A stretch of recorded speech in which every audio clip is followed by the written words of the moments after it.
Keď ste už spomínali Ľudovíta Kaníka, ten sa teraz môže tváriť. Videli sme niektoré zábery v médiách, ako fajči cigaru vo víťaznej póze.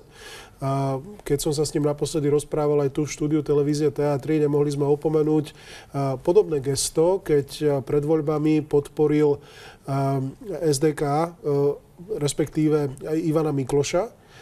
SDK už v tom čase. Teraz sa zdá, ako keby zopakoval to gesto a sa mu podarilo aspoň opticky pripojiť k úspechu SAS. A Ľudo Kaník je dobrý stratég. On je dosť nedocenený, podľa mňa, na Slovensku.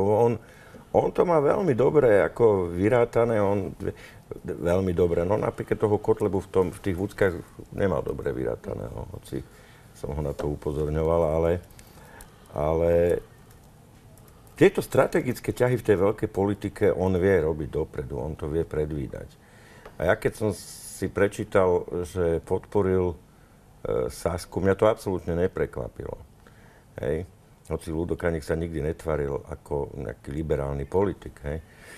Ale keď som zistil, že on podporil Sasku, tak som si povedal tak ako, že možno niekedy vstúpiš 2 razy do tej istej rieky, lebo presne mi napadol ten príklad, ktorý vy ste hovorili. Ale to nehovorím ako zlom. Jemu to aj vtedy vyšlo a jemu to aj teraz vyšlo. Hej. Takže ja to práve že oceňujem ako jeden z mála predvídavých politikov, ktorý vedel odhadnúť svoju reálnu silu pred voľbami, odhadol ju a urobil to, čo urobil. Bolo to absolútne legitímne a bolo to v poriadku. Do istej miery to možno pomohlo aj tej Saske. A čo už za to vyrokoval, to už je na ich politických dohodách. Minimálne ten volebný vklad 17 000, ak som správne pochopil, aj keď